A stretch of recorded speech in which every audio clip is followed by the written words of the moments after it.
Welcome, ladies and gentlemen, to ZLS Video 51. My name is Oliver Henderson. This is July the 25th.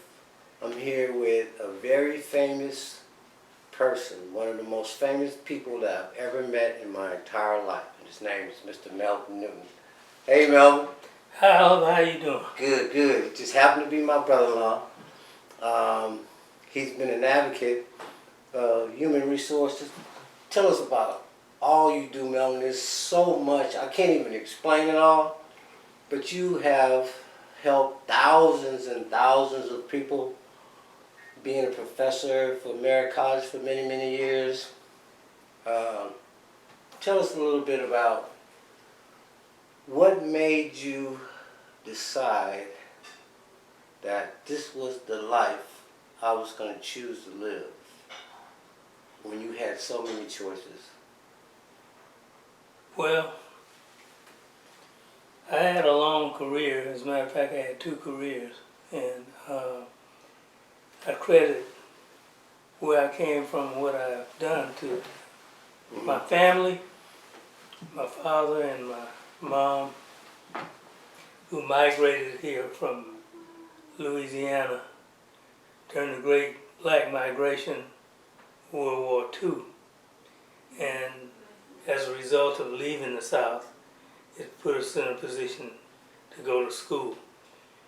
And I'm speaking narrowly of myself, because it would take all day if I started to talk about the breadth of the influences that brought me to where I am. I briefly stating it, though, I started out as a social worker and eventually was recruited into community college work.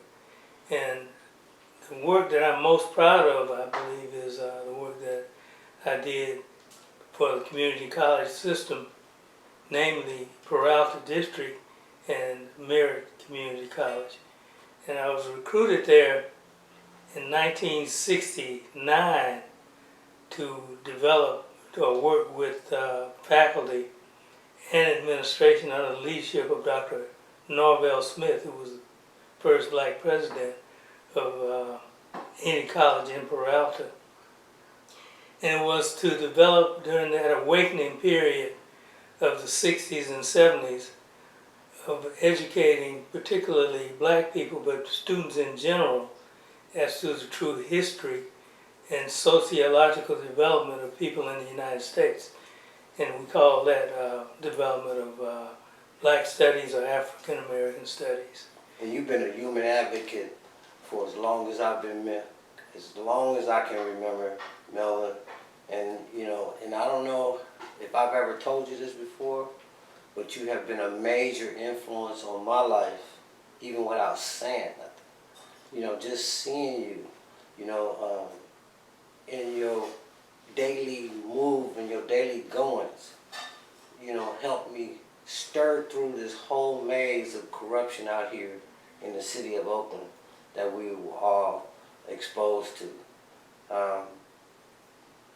don't think people really know who you are, Melvin. I mean, I'm serious, man. You are one of the most famous people, one of the most famous men in the whole entire world. You got to remember, there's not a whole lot of people that reach the multitudes like you have. And you have been behind the scenes. And I'll say that because of all the people who came under you, who you had to instruct. Yes, this is Melvin Newton, Huey Newton's older brother. Yes, he's been an advocate for not only just the movement, not only just human rights, but from every level that you've been able to reach.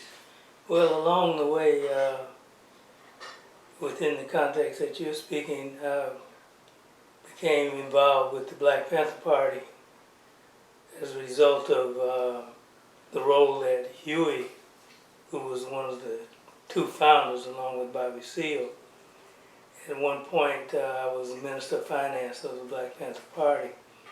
That was a very interesting period in '69 and forward.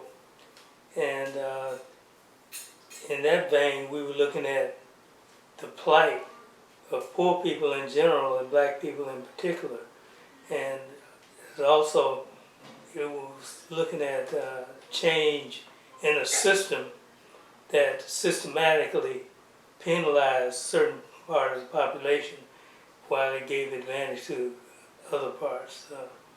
So this just, life kind of evolved, and I plugged into life as it went along. And I want to say this, Oliver is my brother-in-law, and I became part of his family as a result of meeting and marrying his sister, Barbarette.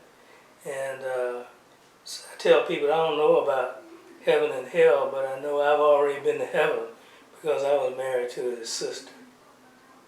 Wow, wow. Man, you know what?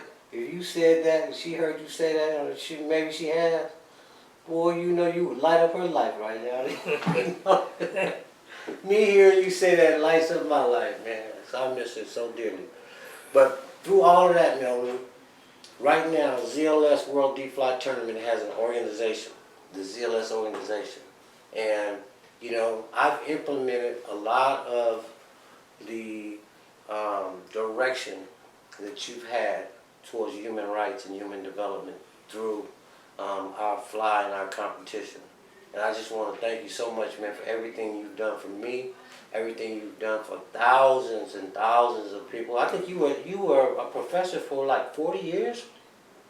50. 50 years? You know how many people's lives you touched in 50 years? What's your average student classroom? What was that? 6 classes a day? Well, 5 a week. 5 a week? Yeah. 6 classes a day? What else? But along the way, I spent 13 years in administration. Wow. As a dean at 3 different colleges, Merritt, Laney, and College of Alameda. Wow. But most of the time in education, I spent in the classroom, and that expanded over a period of 50 years. And that part of my life, about 34 years of it was tenured full-time. And after I retired, I continued to work for 16 more years part-time, or what they call adjunct. So that's how it came to be 50 years. Wow, well. The first time I ever worked at all was the end of 2019 was the last time that I really worked, and ceased from work in 2020 and haven't worked since. Wow, no. Well, I just want you to know that, wow. But I want to add that my work never felt like work. It was kind of a natural relationship with what I saw as I needed to do or wanted to do. Sometimes it was difficult, and sometimes it was frightening and dangerous, but it was natural, and I'd do it all over again. If you had to. Yes. It's definitely dangerous. I mean, the plight that, you know, you were on and the community was on during those times, times we were all in danger. I think the CIA, the FBI had it out for us. All of those. So, you know, it is what it is. But the human aspect, if you don't know about the human aspect, then you probably should find out. Because you would then know that, hey, what, the Panthers, UE, all the people who function as advocates in our community, you know, have all been about righteousness. It's just been about doing the right thing and being in the right place and being the right people, being the best person you could possibly be. And I know I can't get everything in an interview like this, but Mel, I just wanted you to share with the public. This is what the ZLS organization has stemmed from, and this is why that we provide the donations, the opportunities that we do for the police youth charities and all the other charities, the National Alliance of Mental Illness. We're donating $500 to them tomorrow. I mean, this makes it all possible. You made it all possible for me, and God makes it all possible for all of us. Thank you very much. Say bye to the camera, Melvin. Say amen.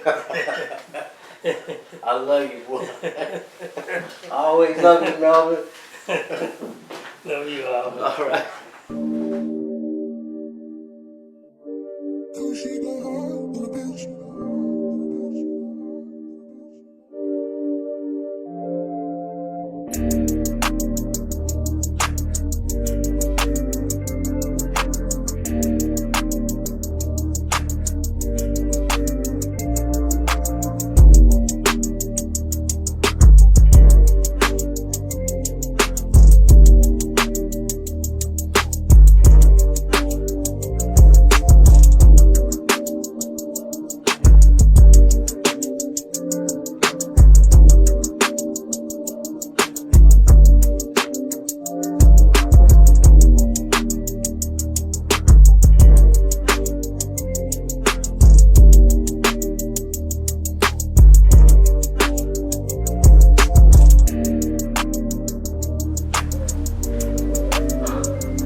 Okay, yeah. We do. First place, second place. Here we go.